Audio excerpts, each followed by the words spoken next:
स्वागत छ भाइ बहिनीहरुलाई नेपाल अनलाइन स्कुलमा।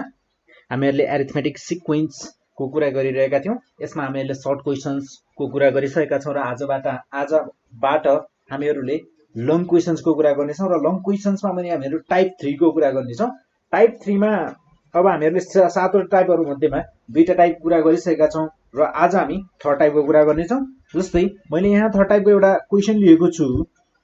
हामीहरुको यो क्वेशनमा भनिएको छ फोर्थ र फिफ्थ टर्म गिवन छ। हामीहरुको फोर्थ टर्म भनेको छ 11 र त्यसैगरी हामीहरुको 15th टर्म भनेको छ हामीहरुसँग 44 र भनेको छ हामीहरुलाई यसको फर्स्ट 20 टर्म्स को सम कति हुन्छ होला क्याल्कुलेट गर भनेर भनेको छ।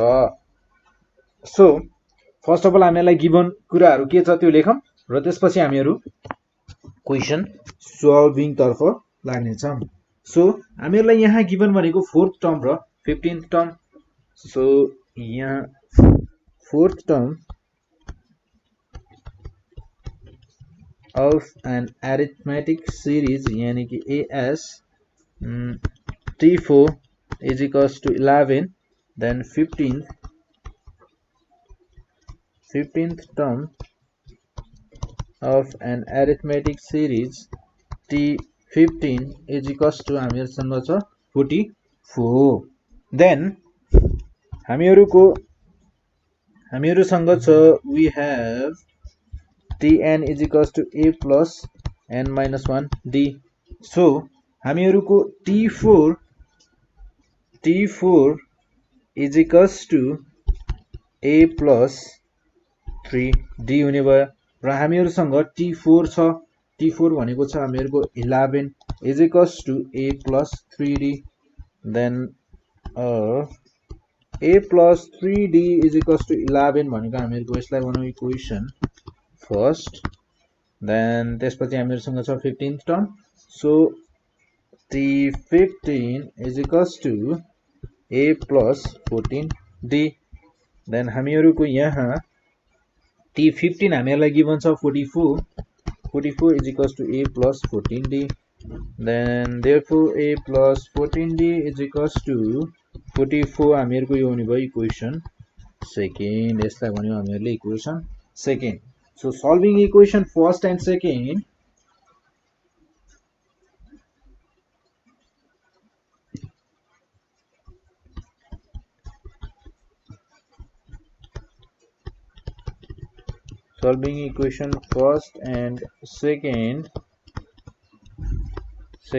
we get a plus 3d is equals to 11, then a plus 14d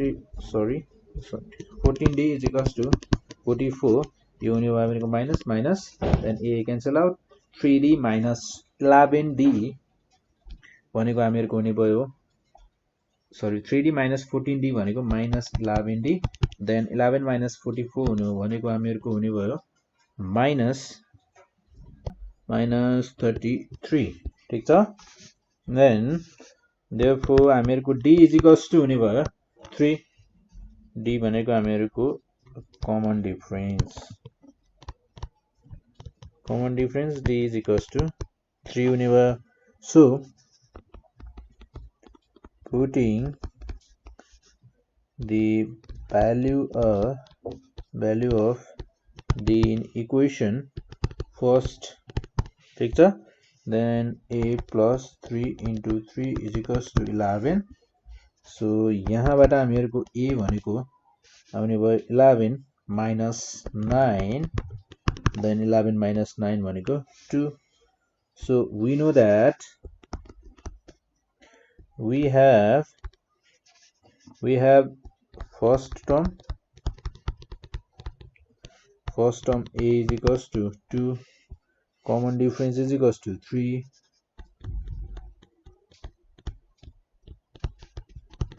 common difference d is equals to 3।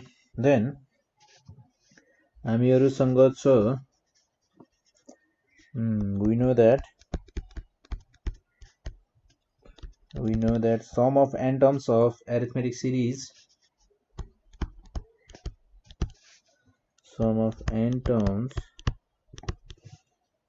of arithmetic series is given by Sn is equals to n by 2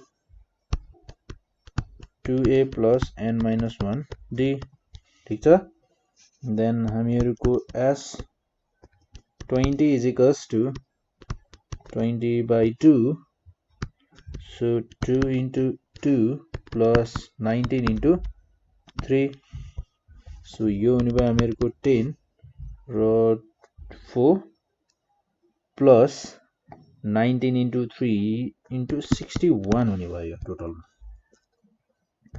then यो हुने भयो हामीहरुको 610 some of first 20 terms भनेको हामीहरुको arithmetic सिरिजको त 610 हुने रहेछ so thus the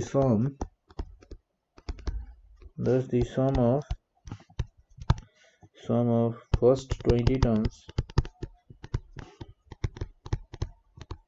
first 20 terms of arithmetic series of AS is 610 हामीहरुको first 20 वटा टर्मको टर्मलाई जोड्दा 610 आउने रहेछ र त्यसैगरी एउटा अर्को क्वेशन हेरौं त्यही अर्को क्वेशन छ हामीहरुको 2075 रेगुलरमा सोधिएको क्वेशन छ र क्वेशन रहेको छ हामीहरुको यस्तो हामीहरुलाई क्वेशनमा भनेको छ the fourth term of an arithmetic series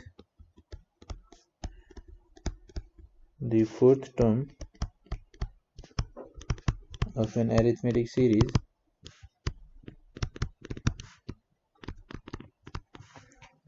arithmetic series is 3 times the first term and seventh term exceeds twice the third term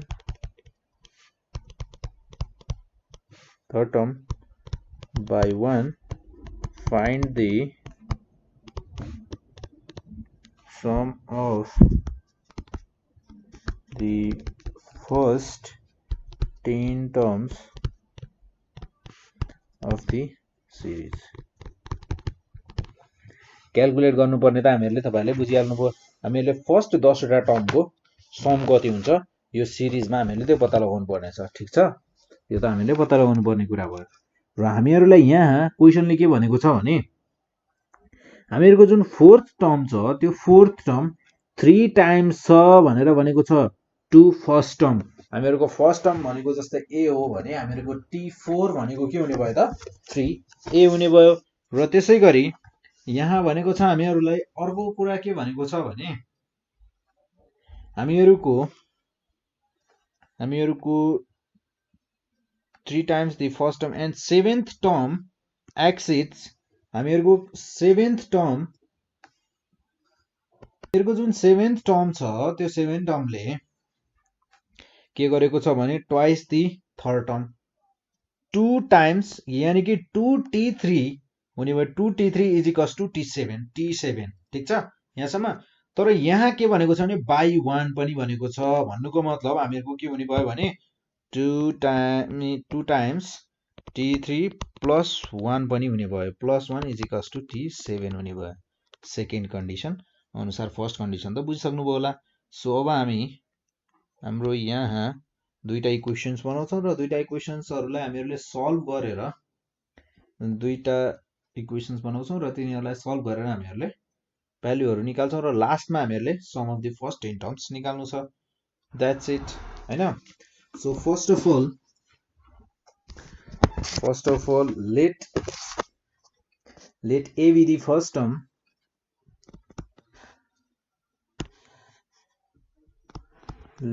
a be the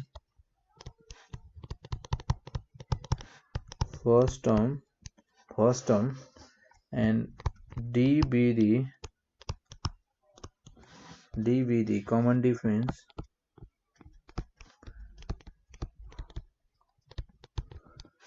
common difference of the arithmetic common difference of the arithmetic series.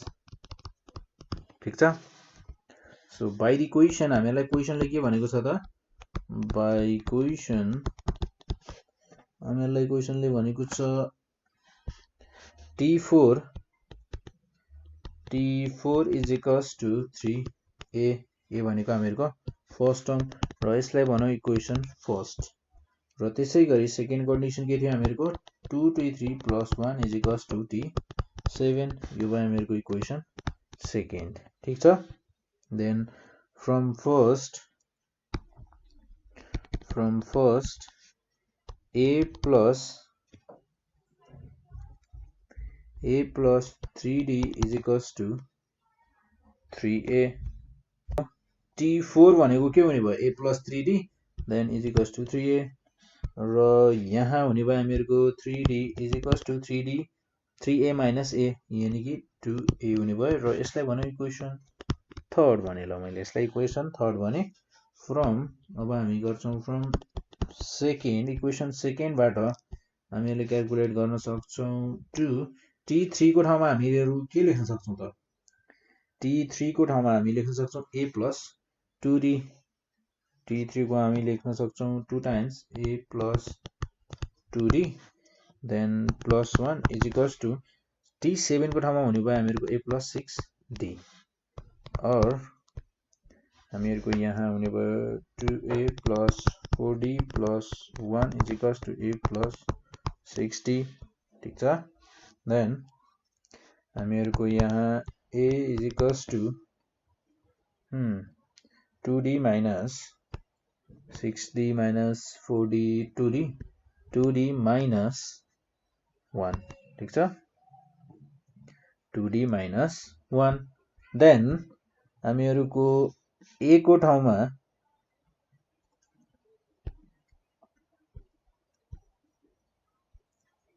त्यही अब हामीहरुसँग यहाँनिर जस्तै हामीहरुसँग 2a को value त छ, तर हामीहरुसँग a को value चाहिँ छैन. यहाँनिर हामीहरु एउटा काम गर्न सक्छौं. यहाँनिर हामीले 3d upon 2 गरेर a को भ्यालु राख्नु भन्दा, यहाँबाट a को भ्यालु त्यसरी राख्नु भन्दा हामीहरु यहाँनिर के गर्न सक्छौं भने 2 ले मल्टिप्लाई गर्दियौं राइट साइड र लेफ्ट साइडमा. देन यो हुने भयो 2a is equals to 4d minus 2 हुने भयो. ठीक छ. देन 2a को ठाउँमा अब हामी 3d राख्न सक्छौं. और 2a को ठाउँमा राख्न सक्छौं 3d is equals to 4d minus 2 from third. ठीक छ. देन हामीहरुको 2 is equals to 4d minus 3d. therefore d is equals to 2 हुने भयो. ठीक छ. हामीहरुको d को भ्यालु 2 आइसकेपछि हामीहरुको putting d is equals to 2 in third, equation third मा हामीहरुको इक्वेसन थर्ड मा यदि d is equals to 2 राख्यौं भने हामीहरुको 2a is equals to 3 into 2 6. 2a is equals to 3 into 2. then हामीहरुको यहाँ यो हुने भयो 6 र a भनेको हामीहरुको हुने भयो 6 divided by 2 is equals to 3. हामीहरुको a भनेको therefore a is equals to 3. Common difference भनेको हामीहरुको 2 रहेछ र फर्स्ट टर्म भनेको हामीहरुको 3 रहेछ. Then so we know common difference first term a is equals to 3. then हामीहरुसँग छ common difference d is equals to 2. so sum of n terms of arithmetic series के हुन्छ, sum of n terms of arithmetic series is के हुन जान्छ त हामीहरुको, यो हुन जान्छ sn is equals to n by 2 2a plus n minus 1 d. ठीक छ. then हामीहरुले क्याल्कुलेट गर्नुपर्ने भनेको त s10 को. so 10 by 2 a को भ्यालु छ हामीहरुसँग 3. 2 into 3 plus 10 minus 1 9. d को भ्यालु छ हामीहरुसँग 2. so यो हुन जाने भयो हामीहरुको 5 6 plus 18. then यो हुने भयो हामीहरुको 5 into 18 plus 6 24. 24 into 5 भनेको हामीहरुको हुने भयो 120. Thus the sum of the first 10 terms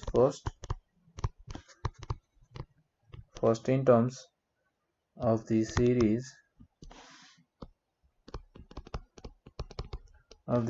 is 120 भनेर हामीहरुले यसरी